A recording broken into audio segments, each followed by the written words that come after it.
Our job in the Council is to advise the Government on how to make Ireland a low-carbon economy and by 2050. And we are to look at the least cost solutions, and that is part of our remit. I just show one graph. It shows in the blue line where we're going, or even the grey line, which is the mildly more optimistic line. Emissions are rising across this economy. So we have a major problem, and where we need to be going is the green line. We need them to fall. The step down later in this decade is due to the closure of Moneypoint and the Peatfard stations. So we have a major problem. We're heading in the wrong direction, and we may need to turn the economy around. It's rather like turning a supertanker, although that's probably not the right metaphor for an environmental discussion. We need to turn it around. Now, if I was speaking this time last year, I would have talked about the glass being half empty rather than half full. I think the Climate Action Plan published by the Government is a significant step forward. The Oireachtas Committee report, where most parties have agreed on the way forward, is, I think, it gives us hope and expectation that whatever government is formed later this year will continue to drive change in this area.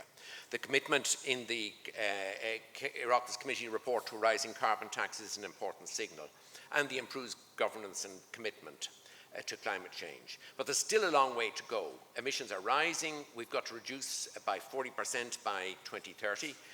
We need to be carbon neutral by 2050. Which is will require huge changes. And all of these needs policies and implementation. We've set out, the government has set out where we want to go. We now have to make changes. We now need policies that are actually going to make that happen. And it's something for all sectors. It's not for, and this idea that you would scapegoat any particular sector. We have all failed over the last 30 years. It was clear in 1990 that there was a major problem. If we'd taken action then, it would have been much easier. So we all face a major problem today.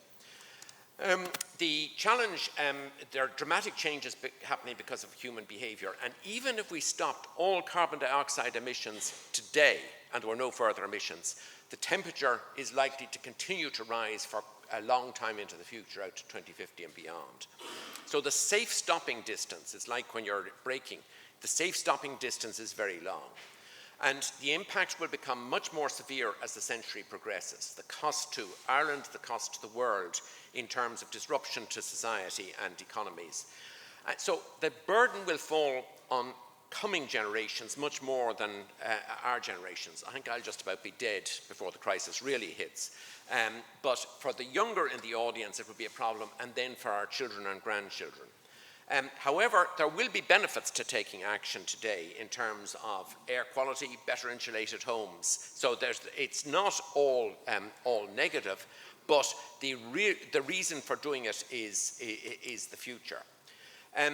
For other policy changes, like politicians will be calling to all our doors in the next 3 weeks, asking for our votes and saying, I will do this and it will be good for you. The problem about climate change is we need them to come to us and say, we're going to make changes. It's going to cost you, and it's your grandchildren who are going to be the major beneficiaries. Politicians have never done that. This is not, it is not something that is easy for politicians to do, and that's what we need. To tell us, yes, it's going to cost you something, hopefully not too much, but it is your grandchildren who are going to be the really big beneficiaries from this. Climate change is therefore, if you like, a moral or ethical question, and politicians kind of like to leave that to the churches, or did in the past, to preach what is right. It is something, it is not necessarily going to be good for us to take action. We are all going to have to pay something, but it is essential that it happens. The science is understood but complex, so there's no simple answer. There's no silver bullet. This is the answer. No, that doesn't exist. And there are many distractions for politicians. So trying to get the political system to focus on this when they have Brexit, they have elections, they have housing shortages, they have beef prices, a whole range of other things is difficult. And how we communicate with ourselves. When I was in school, age 14, the teacher might leave the classroom and say, be good. And if the teacher was gone for 5 minutes, yeah, there wouldn't be a riot. But if he was gone for 30 minutes, there would be a riot in the class. So telling us to be good, you can get a little of the way, but actually you need much more than talk. You need action and you need policies. And how do we absorb the information? One of the ways is through the market.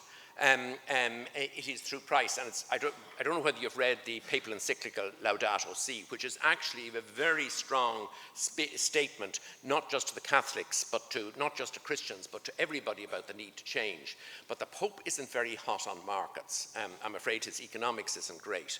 And it is only if you harness the market in terms of price signals and so on, that you can remind us continuously that we need to change. Now, it's not just about the market. Markets are imperfect. That keeps economists in business.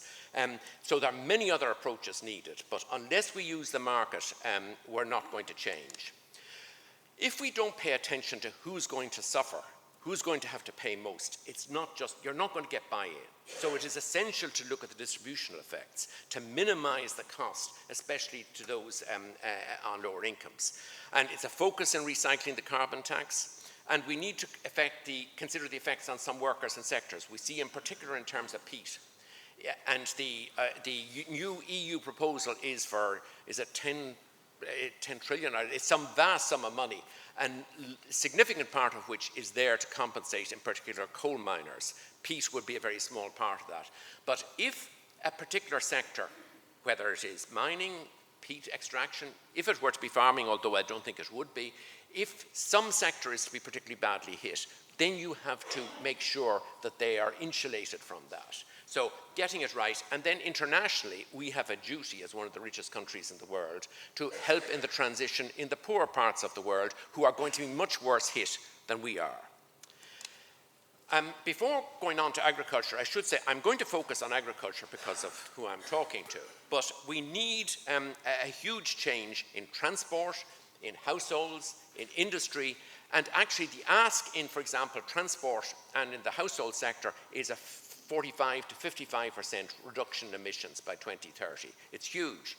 The ask for agriculture is 10 to 15%. So agriculture is being set a much less stringent target than other sectors of the economy because the feeling was that it would be more difficult for agriculture. But we all must have to change. So there's no question of agriculture being scapegoated. Actually, agriculture has been given a much lower target over the coming decade. Agriculture accounts for a third of emissions, so agriculture has to change. And our objective has been to enhance farm incomes and security while substantially reducing greenhouse gas emissions in the sector.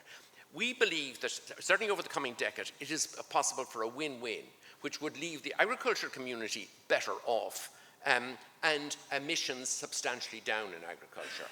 And it is how we find our way there in a way that, and it is a journey because on paper it looks possible, but in practice it may be much more difficult. So that's what the dialogue today is about. Considerable opportunities exist in the agriculture and land use sectors, and Frank O'Mara is going to be talking about this. And some of these could provide major co-benefits to society, as well as safeguarding farm income. The menu which Frank is going to talk about, quite a number of these suggestions would actually save farmers money and reduce emissions. So let's go for those first. There are some which will have limited costs, possibly changes in fertilizer, UC will talk about. But if they are low cost, then we should go for them. Also, we believe that by 2030, we probably need to reduce cattle numbers. The current trend of rising cattle numbers is unsustainable. And in terms of the beef industry, as we all know in this room, farmers in beef don't make much money. And the research suggests that there are alternative uses of the land which could make more money. Now, if you ask me today, I'm 70, to stop being an economist and become a farmer, I couldn't do it. So if you're going to ask a farmer who's 70 to stop being a farmer and become an economist, he's not going to do, or she's not going to do it either.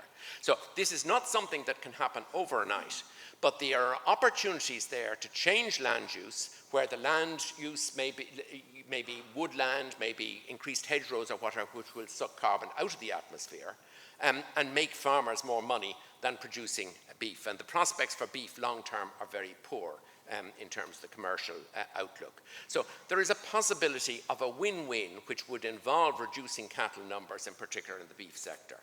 And land use change and how we use our land use and how farmers on our behalf use the land of Ireland to absorb carbon, that is very important. It is part of the solution.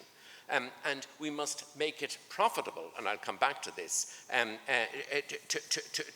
for farmers to use the land in a way which absorbs carbon. And it's a complicated area. I've gone around, went around a farm in Meath with Devonish, just looking at the amount of carbon that's fixed in the soil. Different types of grass and so on. There's a lot of interesting research out there which can help fix carbon and be part of the solution. In terms of the ongoing drainage of peat for extraction, other land use is unsustainable. And we need to incentivize people to actually use the peatlands of Ireland. It includes Bordnamona, it includes farmers, to actually suck carbon out of the atmosphere. At the moment, the only way you would make money out of that kind of land is selling the peat for extracting it, which is seriously damaging, and burning it, which is even more damaging it. We need, in terms of the Common Agricultural Policy, probably incentives there to actually fix carbon.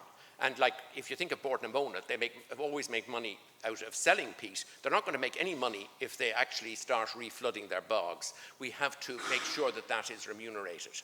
And the social implications of action should be addressed to ensure a just transition, because we've seen actually the disruption in the Midlands if you close peat.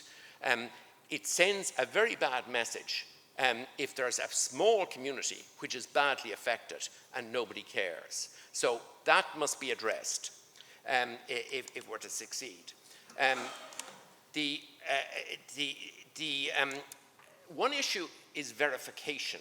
There are a range of measures that we can make, and Frank is going to talk about this. But these methods must be, first of all, scientifically proven, because we can't count them in terms of our objective of a 30% emissions by 2030, zero net emissions by 2050, unless it's scientifically proven. So the research must be published in reputable journals where the UNFCCC can say, yes, we see that this works. The second thing is verification. Interesting, just going to Irish farms, that one of the issues, it may be that we could reduce emissions of methane by feeding cattle seaweed. But think about it. All right, first of all, you've got to prove it scientifically. Then you've got to prove that it doesn't affect the quality of the beef or the milk that is produced, in which case, how will you know that the cattle have actually eaten the seaweed? So the verifiability of scientific changes is important, because unless they're verifiable, unless they're proven scientifically and verifiable that we're actually doing it, we can't count it. And this is a complication in the agricultural area. It's much easier if you, say, take burning coal and Money Point. You just measure the amount of coal that was there, what's there next year, the rest has been burnt, and you know what it's produced. Agricultural area is more complicated. Getting the price right is essential. I talked about this earlier, and markets are part of the solution, because it signals to us to emit less. And also, if it's a tax, the government gets the revenue from it and can use it to compensate some of the losers. For example, the small increase in carbon tax in the budget, some of that money is going to fund a just transition, in particular in the Midlands. It also, and this is really more important, sends a message to investment and R&D. If you can find a solution which is zero carbon, which helps solve the problem, you will make money. If you invest in your farm in solutions which will be carbon neutral or take carbon out of the atmosphere, you'll make money. And it incentivizes research. And this, we're not going to, the world is not going to decarbonize unless the technologies change. Otherwise, the only other way of doing it is to reduce our standard of living to what it was in 1960 or 1950. And that's not going to happen. So sending a message to investors and to research that you need to climate change seriously, and the way you do that is by the price. Why are Volkswagen investing billions in electric cars? It's because they think they'll lose money if they don't, because the price of carbon is going to rise. So that's one case. Another case is solar electricity. Why are being huge investment in research in that area? Because the expected rising cost of carbon means you'll make money out of it. The impact of change on rural Ireland. Beef farming is not profitable, as we know, and the prospects are very poor for beef over the coming decades. And a change in land use can raise farm income and capture carbon. The carbon tax, there's been a rhetoric that, oh, this will adversely affect rural areas. Actually, there was research done in 2007 by the ESRI which showed that it will affect commuters on long distance who are living in rural areas commuting into Dublin over a long distance. But actually, the impact on the rest of rural Ireland and urban Ireland will be rather similar. And actually, commuters in the next 5 years will be able to buy an electric car, and if you commute a long distance, you will make a big saving. So actually, a carbon tax is essential to send the signal that those who are living in rural areas who are going to be particularly adversely affected are not necessarily farmers, they're commuters. They need to change their mode of transport. And changing land use, research shows, and if we have, say, more woodland, research done quite a number of years ago by the ESRI shows that the employment in areas which are heavily dependent on forestry is very similar to areas very heavily dependent on agriculture. So it isn't necessarily, a change in land use doesn't necessarily mean less jobs in rural areas. It could mean more, and it will not be an adverse effect. So we need to think about this issue, and if there are particular rural areas or particular sectors of the rural economy that are going to be really adversely affected, then they must be protected. Adaptation. Ireland, we've experienced extreme weather events in recent years, and it affects agriculture very significantly. And we must invest in a resilient agriculture, in a resilient economy, because things are going to get worse. There's going to be higher frequency of major storms. There's the issue of, I think they say that is it more rain in winter. There are a range of problems. So we need to take account of that and prepare for it. And it requires a partnership between both government and the private sector. And also, the world may not manage to stop the climate change at 2 degrees. We need to be prepared for the fact that it could be worse than that, which could have even more adverse effects on us in the future. And so in preparing for adaptation, we need to guard against that danger. The sectoral adaptation plans and local authority strategies, they're new and they're going to play a key role, and it's one area where local authorities are particularly important, like the effects of coastal flooding in, say, Cork. That's an issue for Cork County Council. Their action and their leadership is going to be very important. But the government needs to raise the profile of this. And in terms of prioritising public investment, flood protection, a range of things here, and you pick on the ones which are going to produce the biggest benefit to society. The storm in 2017, for example, knocked out water as well as electricity. We need to make the infrastructure more resilient. Yes, it may blow down power lines, but the water system should be insulated against this. The problem with these major storm events is if they knock out transport, if they knock out water, electricity, it can have a huge impact on society. Right, to conclude, Ireland remains off course in addressing climate change. We're heading in the wrong direction, and adaptation to the impacts of climate change is essential for all sectors. The problems are going to get worse even if even if the world took radical action tomorrow. Opportunities exist in the agricultural and land use sectors, but urgent action is required. We should have begun 30 years ago when it was clear that there was a problem, and we didn't. And we believe that in the agricultural sector, unlike in some of the other sectors, it is possible to simultaneously substantially reduce emissions and enhance farm incomes. So let us concentrate on making that happen and look at the obstacles that there may be to making it happen. The carbon tax must increase to provide the necessary signal to enable transition, but it's only one of wide range of new policies that we need. And finally, integrating a just transition into climate policy can both add depth and assure public sector support for action. Because if you get this wrong, if there are particular people who are, particular sectors who are very adversely affected, we're not going to make policy work. Thank you.